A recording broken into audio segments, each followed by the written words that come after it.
Okay, what's going on, guys? We're here today to take you on a road trip with us to Chincoteague, Virginia. My name's Dominic.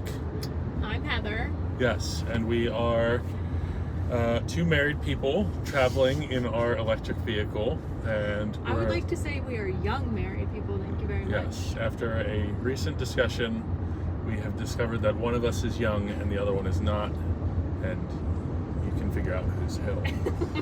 So, yes, we are going to be talking with you guys mostly about travel as it relates to electric vehicles and camping and hiking and beaching and all other things related when you travel. Probably some... Yeah. Go ahead.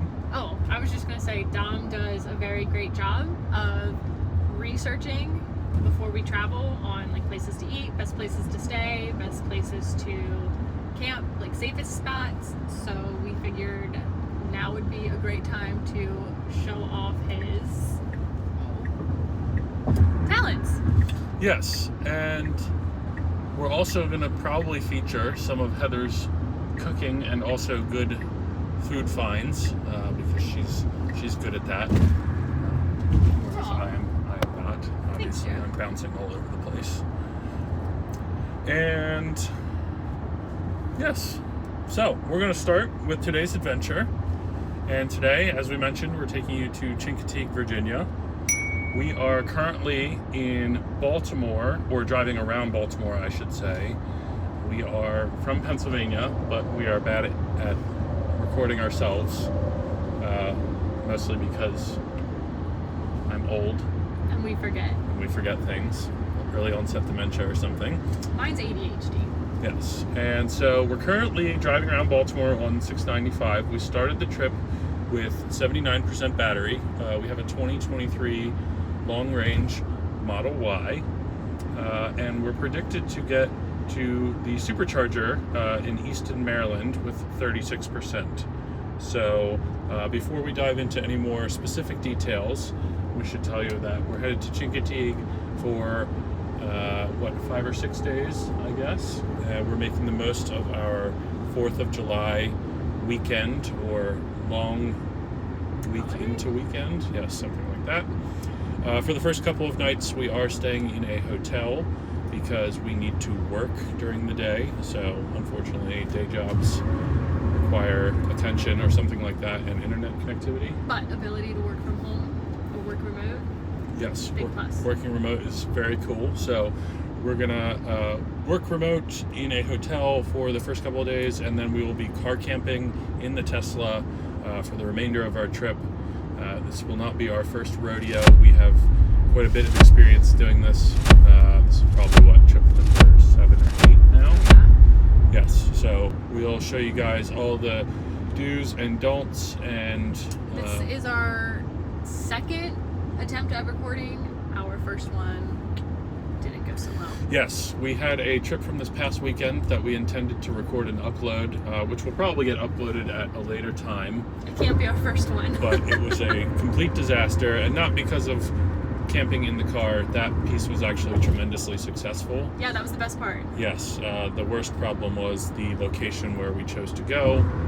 Just wasn't a vacation spot. Yes, long story made short, lots of biting horse flies and other insects. Unsafe environments. Yes, and then dogs pooping on the beach and random strangers approaching us and making us, generally speaking, uncomfortable. So we'll upload that at another time, but we're going to give it a more appropriate first go here and report on this one. So if you are considering buying an electric vehicle, or you have one already and you're not sure about traveling or camping in your car, or you're just like nervous about the range or anything like that, yes, fear not, because it's not scary. It's not a scary thing. Once you do it a couple times, it's like nothing else. Very afraid, not afraid, but I was very scared like the first couple times we got to like 30%, because I'm not good about charging my phone. So at 30% I just think you should do that. And so a car that, if I'm in the middle of nowhere and it's at 30, it kind of makes me nervous. But we got it down to like 3%, and it was still Yes, okay. yes. You'll suffer initially from range anxiety, which will shortly go away, and really, obviously there's not as many charging stations as there are gas stations, and it will be that way for quite some time. But if you just take a few minutes up front and plan your trip, you'll have plenty of success. And so that's a good segue into the Tesla navigation will actually plan out your trip for you and tell you when to stop at superchargers along the way. And you can override it or control it if you get comfortable and think you know better, and you know you normally will. So for example, today on the way down from Pennsylvania to Virginia, it wanted us to stop somewhere along the way with about 40-ish or 45% battery, but we overwrote that stop, and we're going to Easton, Maryland instead. It's a 250 kilowatt charger. Will be lower in the battery, so we'll charge up faster, and it's just going to be a better experience, I guess you could say. It does not happen. Like if it's lower on battery, it charges faster. It does charge faster, yes. So knowing how the car works and how it charges and all that is useful to keep in mind. So we're going to hit a 250 kilowatt charger in Easton. We're currently told we'll get there with 36%, so we'll report in on that when we get there. It told us there were 8 stalls available? Yes, 8 stalls available, no cars en route when we started. That, of course, could change in the 2 hours it will take us to get there. The other thing that you can do to help calm your anxiety, if you have range anxiety, is to download the app called PlugShare. We are not sponsored, so it's not #ad, but it is a great app for level 1 or level 2 charging, and public chargers, I guess chargers that aren't on the supercharger network are posted on there. So for example, the hotel in which we're staying is listed on this app. We're able to discover that it's a level 2 charger, so we'll be able to charge to 100% overnight over the course of 3 or 4 hours or whatever it takes. So we don't need to be stopping at a supercharger or have X percentage when we get there. We'll be able to charge at the hotel in which we're staying. So. And we have already used it before, so we went down to Chincoteague a few times, and the hotel's extremely nice. They will, if you go into the front desk, tell them your name, your license plate, and everything, and give you all of that information. They'll let you charge while you kind of walk around the island, get dinner, go crabbing. Yeah, and that's for everyone who's down there. So it's free use as long as you register. We're very familiar with Chincoteague, so this charger is relatively new, but for us, Chincoteague is not. We've been down there many, many times. It's actually where we got engaged. Yeah. And where Dom used to go stay during his wee young. Yes. Family vacations when I was a little tot. A young buck. So, the other app you might be interested in is called A Better Route Planner. Again, not an ad, not a sponsorship or anything like that, but a really cool app for all electric vehicles, or actually all vehicles, but electric vehicles in particular, because it will help you plan your route and include stops along the way, and you can set things like I'm leaving with a state of charge of 80% versus an assumed 100% or something like that, and I want to arrive with a minimum 20% battery or 40% battery or whatever it is, avoiding tolls and fewer shorter stops or longer stops and things like that. So another really good app to help kind of design or plan these trips. But truthfully, it only involves 5 or 10 minutes extra of planning, and then you'll be set to go. And it's really no different than trying to figure out where you're going to stop for gas. Like, yeah, it's nice when you get the exits and you see gas, but it's still kind of the same on your screen with chargers. Yeah, you just have to do a little pre-planning. So yeah, we're going to put it in autopilot and cruise all the way down, and we'll see you guys at the supercharger and update you with how it's going down. Okay, as you can see, we've made it to the supercharger with 35%, which was very close to what was estimated. If we didn't pause, we would arrive with 5%, but we're gonna fill up so we have some leeway just in case, and also because we're about to smash some of this delicious Shaw's halal food. So we're gonna get plugged in here and charge up, and we'll see you guys probably about 10 or 15 minutes, and we'll be on our way. All right, so we are back on the road. We devoured our food. It was amazing. Yes, we did. So good. We did actually save some for lunch tomorrow, which is amazing. Responsible adult behavior. Yes, that's called adulting. What did we charge to? We charged up to 67%, which was far more than we needed, but that's what happened in the 15 minutes we were there or whatever. So we hit the road around 7:50ish, and it is currently 8:02 in the evening. Yep. So our next stop will be the hotel, and we'll get settled. We might show you tonight or tomorrow, whatever's easiest. Probably by the time we unpack and everything, maybe tomorrow. But yeah, cool deal.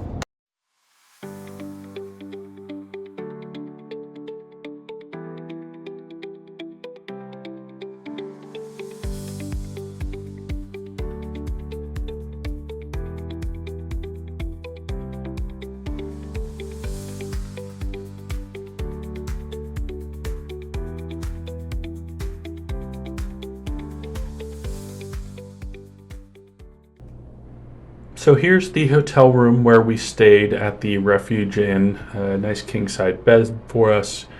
Plenty of space to work for both me and Heather. TV, of course. And then shower and toilet to use, which of course are very nice, especially when you compare them to later in the week when we didn't have those available to us directly, at least. So beyond this, we're just going to roll some footage of the activities we were partaking in, and the experience that we had down in Chincoteague and Chincoteague. But while that footage is rolling, what I'd like to speak about is the logistics of camping in a car, whether it's a Tesla or another EV. I think the idea can be a little intimidating to a lot of people.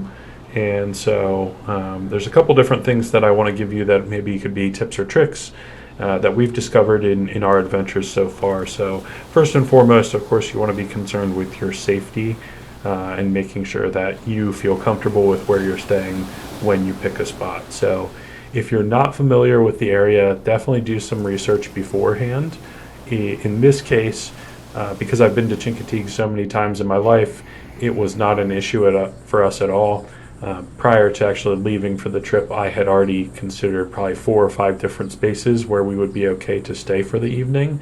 For the other trips in the past, I've had to do a little research using Google Maps and Street View just to make sure that the area is what I think it is. And to tie in with that, what you want to do for an ideal spot is really grab somewhere that has, first of all, a bathroom nearby, for both morning routine, nighttime routine, and just being able to use the restroom if you need to is obviously super convenient. And you also want somewhere that is a little secluded, but again still maintains like lights for safety, and you still feel comfortable staying there. But you want something that's easy to get in and out of the vehicle, specifically, of course, the trunk if you're sleeping in a Model Y.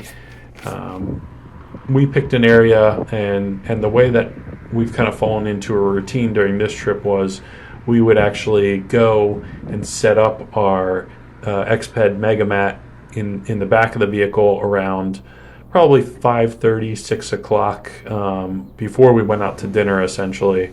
That way, when we came back after our events in the evening, we were able to just hop right in the car. We didn't need to blow the mattress up. We didn't need to put out our sheets and our blankets and our pillows or the covers, meaning the window covers. We were able to just essentially, grab our stuff, brush our teeth, use the bathroom if we needed to, and then hop in the car and be in for the evening. So keep those things in mind when you're picking a location and preparing yourself As I mentioned, probably want to go somewhere that you're familiar with, at least the first time, just to build some comfortability with it and understand, your kind of uniqueness or niche or any of the other things that are going to be specific to you and the experience that you want to have.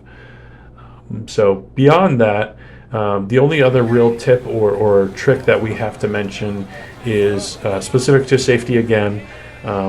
As many of you probably will have if you're configured with a Tesla. I can't speak to other vehicle models, but a lot of people I know use the Bluetooth on their phone as the entry key.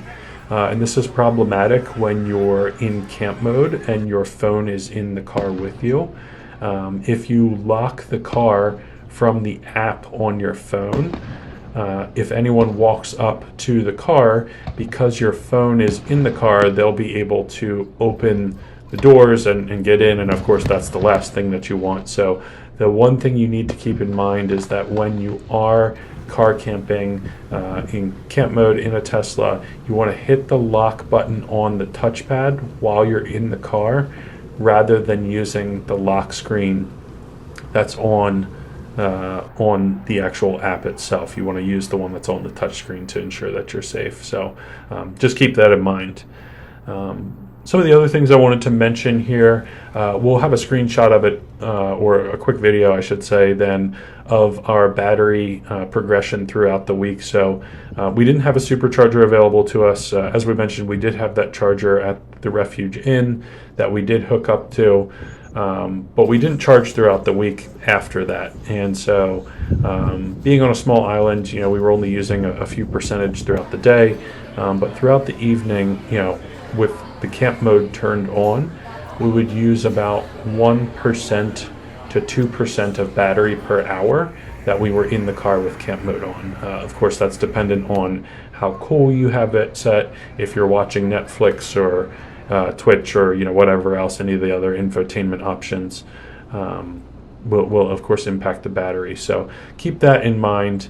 And you'll see here, actually there it is right on screen, the kind of drop downs. We were losing about 10 to 15% per evening. But then on Saturday morning, we had quite a surprise in store for us. We actually woke up and found that we had a nail in the tire, which you can actually hear. Of course, as with all things, it happens at the worst possible time. We were at 22 PSI, as compared to, I think, the 40 or 42 or 44 recommended. So we had to kind of scramble and figure out what to do. Thankfully for us, not too far away, there was an express tire shop that we felt like we'd be able to make it to. The only problem was we had decided, since we were going off the island at that point, we were just going to head home for the day. Going beyond that express tire shop, we needed to make sure that we could make it to the next supercharger. So you can see me entering that information here on the screen. We had plenty of charge to make it with, I think it was 7%, but I didn't want to risk anything, so we ended up staying just a bit longer to ensure that if we did have a situation with the flat tire and getting stranded on the side of the road, we wouldn't be totally out of battery and cause ourselves an even bigger headache. So we made it, thankfully, over to Express Tire Shop. Those guys over there were fantastic. I think it's technically a Temperanceville address, but they charge us $25 for a patch and a tire, and they did it within probably 25 or 30 minutes while we were standing there. So shout out to those guys for helping us. We did make it up to the supercharger then with 16%. We charged up, as you can see here, I tried to capture some of the charging stats. Specifically, the cost at Salisbury, Maryland was 30-something cents per kilowatt hour. And then we did charge all the way up to 87% and made our way back home. So, drove all the way back. When we got back to our place, I think we arrived with like 23 or 22% battery, maybe a little more than that, and we plugged right into our 110 volt charger and enjoyed our time then at home. So thank you guys all for joining us on this journey, and stay tuned for more.